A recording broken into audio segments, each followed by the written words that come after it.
Do you know that the Polish changes to public media do not bother the Brussels, but Slovakia is threatened with the withdrawal of subsidies by EU Commissioner Jourová for planning similar changes?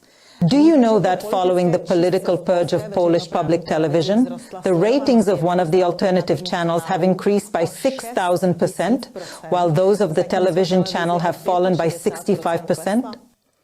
And do you know that the governor of the Bank of Poland has to be protected from the Tusk government's arbitrary rule by the head of the European Central Bank herself?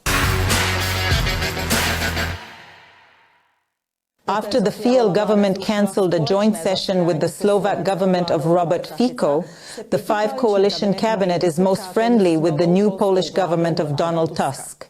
Taloni replaced the Law and Justice Party government that had been in power for 8 years. Tusk's civic platform is now purging the television, state offices and state-owned companies. Political opponents are being arrested and searched. We are not saying this, but the world agencies and some Polish media are. Let us recall that this is the third time that Tusk has been Prime Minister of Poland. For 5 years, as President of the European Council, he blasted the Polish Law and Justice government from Brussels and did not hesitate to liken the ruling party to Putin's Russia.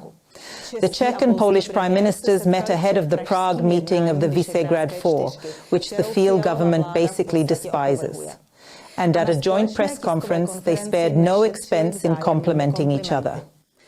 Prime Minister Fiala, who referred to his Polish counterpart as the Donald, said they shared the same view of the values that are important to promote and defend today. To be clear, we looked at what values Donald's Poland stands for. Remember when Poland was pilloried by Czech EU Commissioner Jourová for allegedly violating the rule of law? It turned out that the Commission was not so much bothered by the level of the rule of law in Poland as by the government of the Conservative Law and Justice Party. Indeed, as soon as the progressive government of Donald Tusk was formed, Brussels unfroze many billions of funds for Poland. Let us look at what the Tusk progressive government has already achieved. In the Prosinci, Polish public television interrupted the broadcasting of right-wing programs and the Tusk government replaced senior staff in a flash. The reason? Under the previous conservative government, the public broadcaster was said to have become too politicized. The culture minister, incidentally the great-grandson of writer Henryk Sienkiewicz, who made the change, is only supposed to be in office temporarily. Tusk's party wants to send him to the European Parliament in the spring. Not surprisingly, Colonel Sienkiewicz has nothing to do with culture apart from his famous great-grandfather. He is a former Minister of the Interior and an officer of the Polish Intelligence Service. And it is this experience with the forces that some members of the Polish government believe is the main reason why the TV coup went so smoothly. Do you know what is really interesting? The silence from Brussels. The Polish changes in the public media do not matter. It is the attempted changes to public television and radio in neighboring Slovakia that immediately met stiff resistance not only from the progressive opposition, but also from Commissioner Jourová. She is threatening Slovakia with financial sanctions if it actually changes the law. The Polish government of Fial's friend Tusk did not bother to change the law. The personnel coup was carried out overnight, and Commissioner Jourová has remained silent. Czech television, which is so active at other times, is also silent and always quick to speak up when it feels that politicians are influencing the media. The coup from the Polish public broadcaster did not even make it to the Czech television for inclusion in the main news and only made it to the fringe program Horizon 95. Listen. After 8 years of a conservative government that turned the public media into active promoters of cabinet politics, Poland is experiencing a dramatic rite of passage. The country's new liberal leadership, backed by a parliamentary majority, has blithely planted public management and installed a new one. It argues for a return of the media to public service. The former ruling party and its voters call it illegal. Reaction to the lightning replacement at the head of state broadcaster TVP, which was politically beholden to the former conservative government. In response, Prime Minister Donald Tusk recalled that 8 years ago the public service media was taken over by the then conservative government in similarly dramatic circumstances. The Justice Minister told the Czech television that the new cabinet intends to depoliticize them. A notary oversaw the removal of councillors and directors. Absolutely. The Minister of Culture has a Swabian regulation that when it comes to Polish television, Polish radio and the Polish press agency, he also executes the Swabian regulation. So much for Czech television on the fringes of its news coverage in a program devoted to foreign news. But the comparatively less dramatic situation in Slovakia has made its way into the main news program on Czech television. Another protest against the government of Robert Fico. In Slovak towns, people this time also demonstrated against the draft law on Slovak public radio and television, which, according to domestic and foreign critics, would significantly limit its independence. Pravda's Jan Šilan in Bratislava. Those protesters who talk for several minutes somewhere will be in that place. No one will put their hand against us for a while. Let's give Poland the whistle with us. You can even keep that in the remote plan of this meeting. When two do it hard, it's not hard. If the Slovak government, which the government of Petr Fiala has stopped talking to, is trying to change the situation of the public media by legal means, this is the news of the day for Czech public television. And if the government of Fiala's friend Donald does it in a much more brutal way, the Czech license holder will hear about it only in passing and in a completely different vein. But who is not silent is the Polish alternative media. Originally a small independent channel, Television Republika has become a haven for a number of fired former public journalists.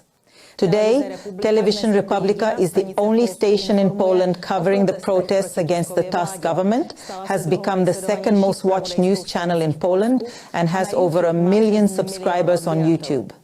According to internal data, Television Republika had almost 50 million views on YouTube last month. And by the way, after the Tusk government brutally took over the public media, the viewership of this TV station increased by a whopping 6,250%, while the viewership of the news channel of the Polish public television dropped by 560%.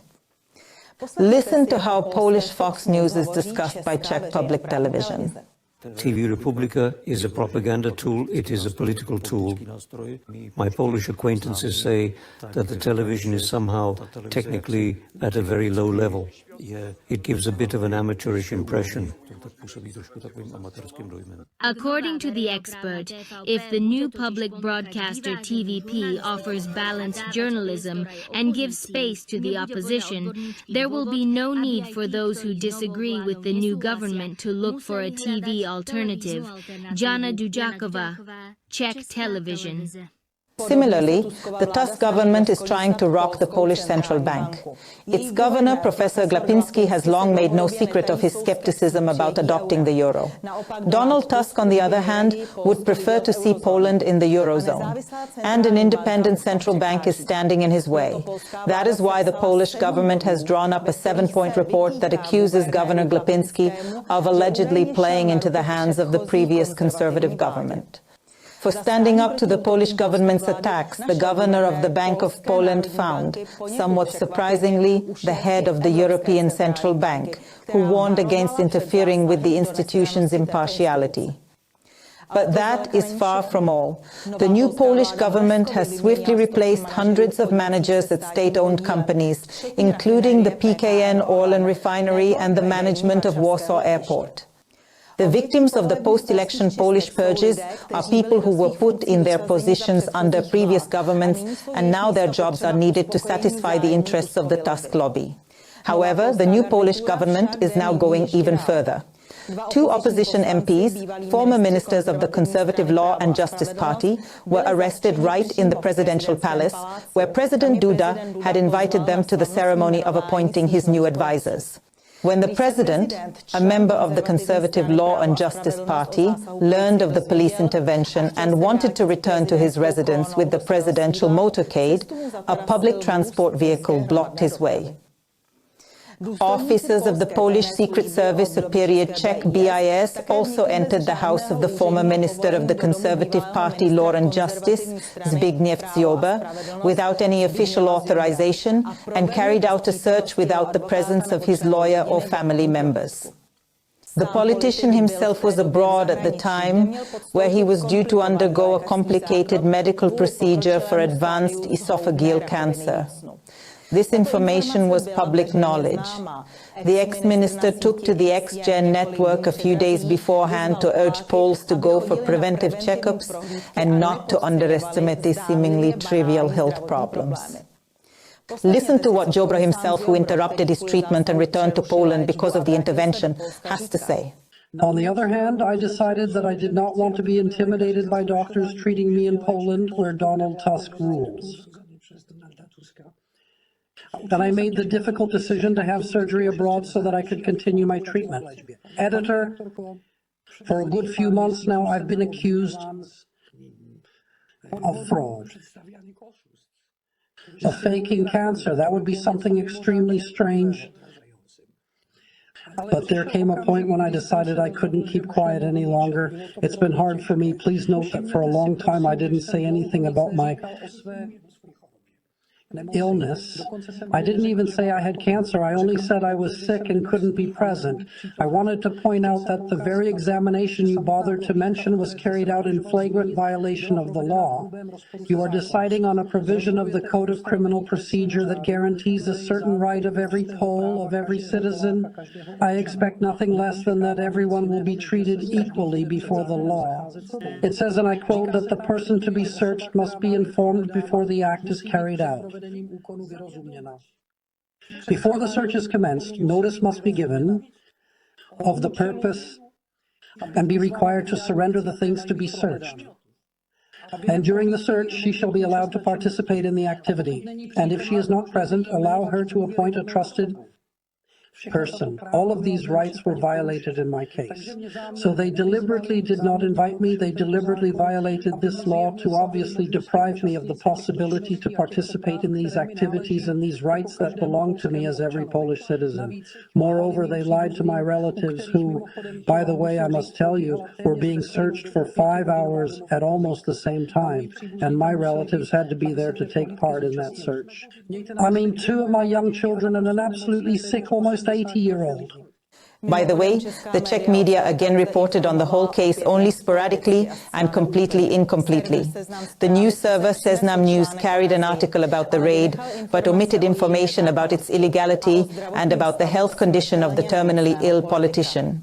Public Czech radio touched on the case only in a review of foreign media, quoting mainly the pro-government newspapers Rzeczpospolita and Gazeta Wyborcze.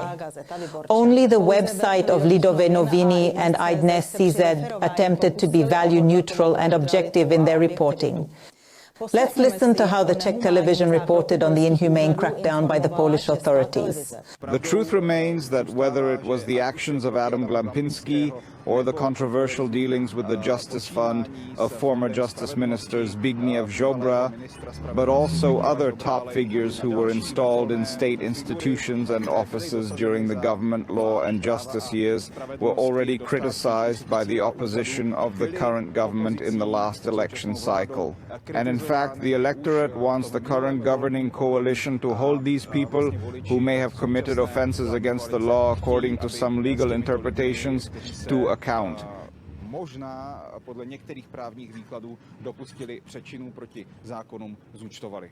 We heard, breaking into the home of a terminally ill politician in the absence of his family or lawyer is, according to a correspondent for public Czech television, just the reckoning its voters expect from the government of Fiala's friend Donald Tusk, perhaps they expect. What is repulsive, however, is that the government seems to be fulfilling just such expectations, and Brussels, the guardian of the rule of law and human rights, is silent. So what do you think? Will Petr Fiala continue to share common values with his friend, the Polish Donald? And will he go to Warsaw to learn how to deal with the opposition? If so, the Czech Republic is in for some very difficult times.